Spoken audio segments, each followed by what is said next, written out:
Hello, and welcome to Chapter 20X and 21 of my Justice and Pride 0% LTC, and today's chapters are straightforward and straightforward. They're exactly what they seem like. 20X is important for one specific reason. It's where you get warped, and it's also the quickest way to get warped. There was another guided map later where you can also get another warp staff, but due to how long it takes in order to get that warp staff, it's not worth it. So we kill this thief with it and supply warp it before using warp on Luigi in order to do the traditional warp skip strat of warping a boss killer and warping our Lord to seize. Not much to talk about.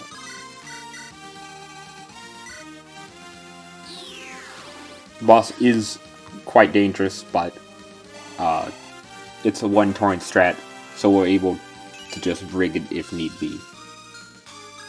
We do miss out on a defense relic as well as a silver gem, sadly, in this chapter, as well as, I think, something else that other thief is carrying, but not too terribly important.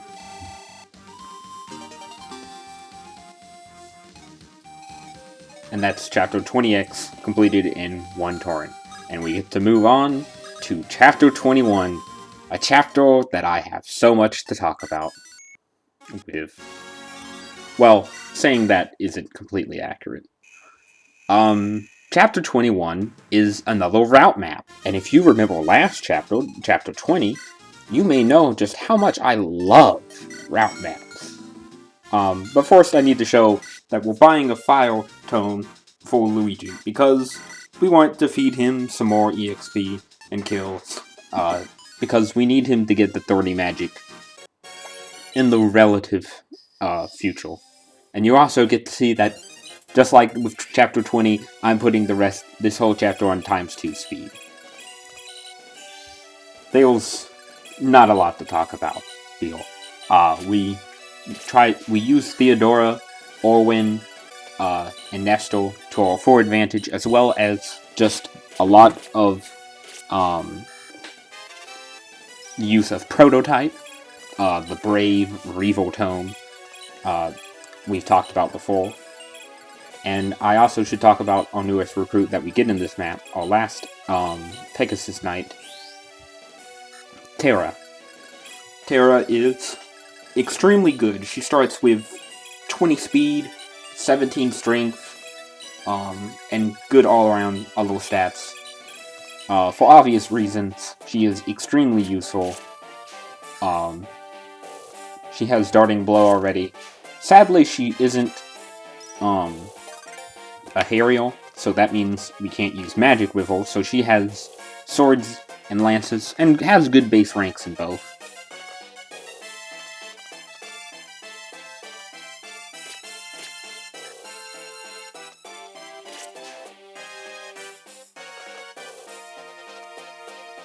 But due to how fast she is, she's actually able to get to like 30 speed with the speed relic and attacking on player phase, which is just great. You're going to see some uses of Burial here and there, and that's because we want to generally well, first of all, we want to use Burial on Orwin because he needs, well, he's not going to definitely get hit by a magic attack later. It's nice to either way at least increase his survival rate.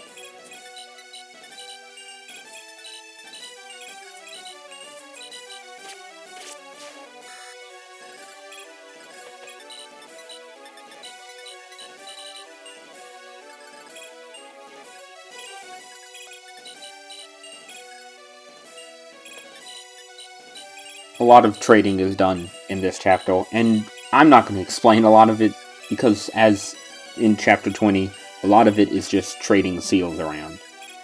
There's not a lot to talk about otherwise. I should talk about the two villages. The the northeast one is not too important, but we're going to end up getting it anyway. It just has a sofa lance, which isn't too important to us at this point. And the other has a scare crusher, which is a dragon effective axe, which we obviously want because there is a boss later which we will have to rig a crit against in order to kill to get the lowest torrent count. And the only way to get enough damage is using the scale crusher. I should mention that the reason why we see Orwin here where he is because a mountain has a lot of defenses, and we basically just want to use him to basically just make a lot of more of these AIs on the right aggressive, while at the same time, we're going to make use of his personal skill, Seal Speed, to lower the speed of a lot of these enemies. On the left-hand side, we're using Theodora with the Speed Relic, I believe, to kill a lot of enemies, while at the same time increasing her level so that she gets to level 10, which is great because that means she gets Tome Fail, which is plus 4 damage in this hat. And then also we want to try to get her Tome rank up so that she's able to use, I believe the Tome's name is Hellfire, which we got all the way back in 5X, and was is from the unavoidable guided chapter that we encountered.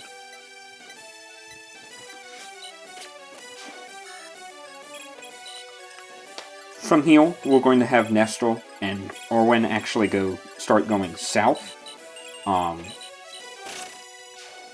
There was pretty good reasons for this. Basically, there's not too many enemies left in the south at this point. Once you've done it, Orwin will still be able to do a good amount of damage.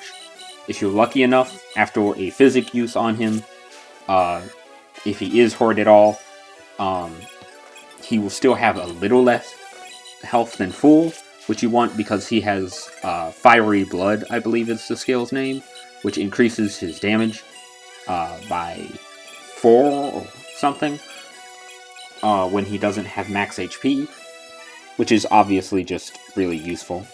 And we put him also in a position where the least amount of enemies will be able to attack from terrain from which it's annoying to try and kill them.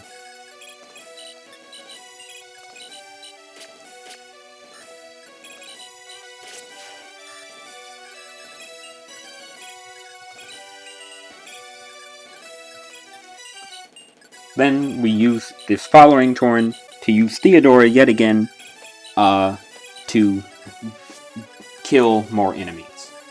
As you can see, the trend is basically with each turn to try and weaken the enemies as much as possible in some way before Theodora clears them up.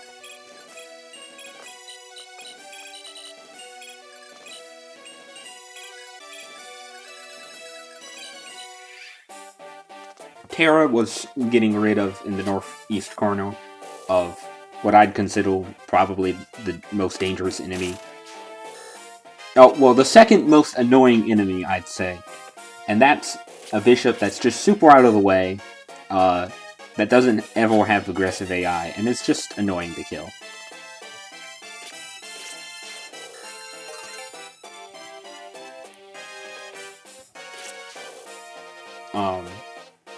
The reason why we want to there's also the other most annoying enemy on this map is a bishop in the bottom right corner. And here's the reason why this map is 1 turn longer than it should be. I'm not going to get into that right now, but basically, this could be done in 6 turns. But, long story short, it's not done in 6 turns, it's done in 7 turns. I did find a way to actually make it 6 turns, while still taking into account how annoying this bishop is. But put simply, I apologize for this, but I hate this map. I hate it a lot. I'm not gonna go on a rant or anything, but I hate it more than last chapter's map. Chapter 20, I should say, because with chapter 20, I had a goal of which I knew what I needed to go to, and at least most enemies didn't have too annoying of placement. But this bishop is in the bottom right corner. He's got Berserk. He doesn't move. He doesn't do anything. He just stands there, surrounded in forests. You need basically a half-decent unit to even get close to killing him. He's just not fun to fight.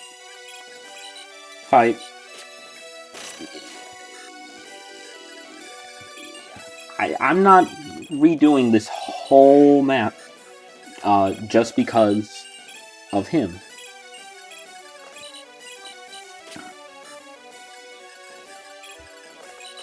Anyway, here we get to see the actually quite dangerous Luna sorcerers that are on this map.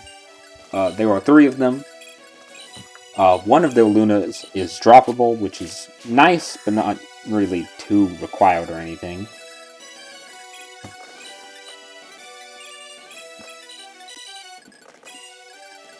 Long story short, we use Tabitha to take out both of them, because we don't want taking any retaliation damage at 2 range, so we make use of her 3 range.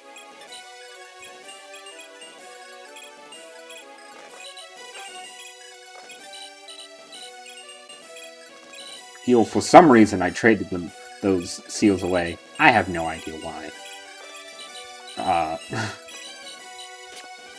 As you can see, this map just has a lot of stuff you have to do so precisely, and it's so long that I get tired very easily and accidentally make mistakes, which is easy to do when it comes to seals, or rather relics, I should say, because of how many get passed around and whatnot.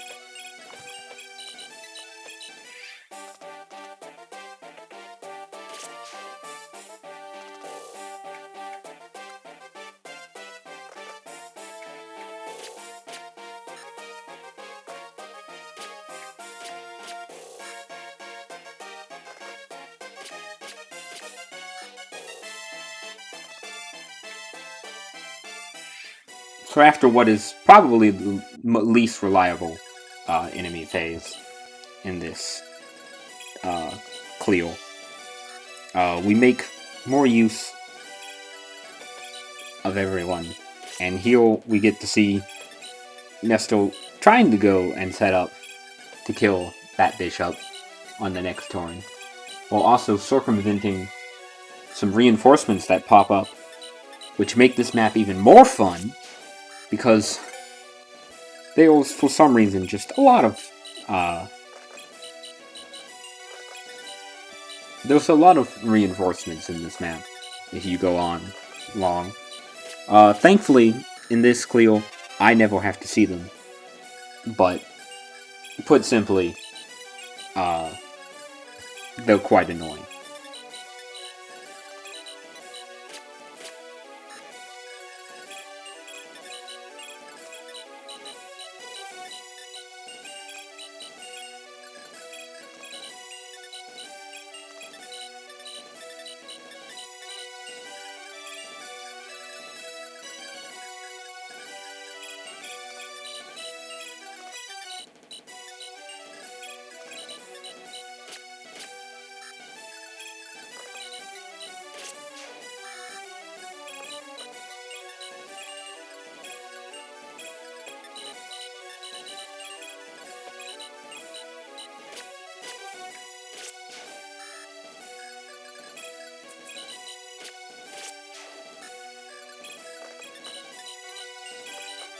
We should talk about the boss who's hanging out in the bottom right. He's actually quite dangerous. He has a brave lance and a brave sword. He moves, and he also has Aegis, I think is the skill's name. Whichever one of the skills between Aegis and provides, which nullifies magic damage. Which he'll just randomly do, which just ruins your day. As you can see here, there was honestly some things I could have done to increase the reliability. Giving Nestor the Hoplin Guard for one would have been great. I am not sure why I didn't do that, mind you. Irotara faces a very slight chance of death. And here we face something that can basically be catastrophic. And here, basically, I should explain what the 6-turn strat was. Nestor would have the speed wing on him. I get the speed relic to Nestor. He doubles and kills the bishop in the bottom right with a slim lance. Oh, with the power seal also. Everyone up north is able to kill the two sniper reinforcements. We get to visit both villages, actually. As we'll actually get to see in this turn, too. How we get to visit the village in the bottom left. And then we have Theodora kill all 3 reinforcements at the bottom, which is helped somewhat by putting Adoran in charisma range of Theodora. Sadly, I am stupid, and I don't feel like replaying this whole map for one turn. And as I said before, I apologize. If you're so disappointed in me for not wanting to replay this shitty map, and I apologize for cursing if you're 5 and don't like cursing, but it's a horrible map. I don't want to replay it. You don't want to replay it. I never want to see it again in my entire life. And 7 turns is still more impressive than pretty much anyone can say, because no one plays this hack but me. No one does. I don't know why I'm going on a mini rant here other than to complain.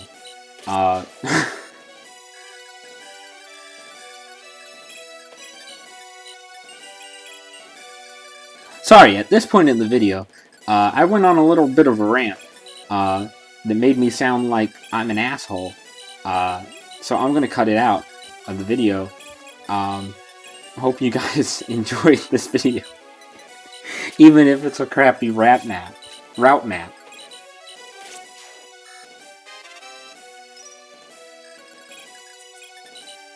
Either way, this is chapter 21, completed in 7 whole fun old turns. And with that, there's nothing left to talk about. Thank you for watching. I'll see you next time. We'll nearly end. Take care.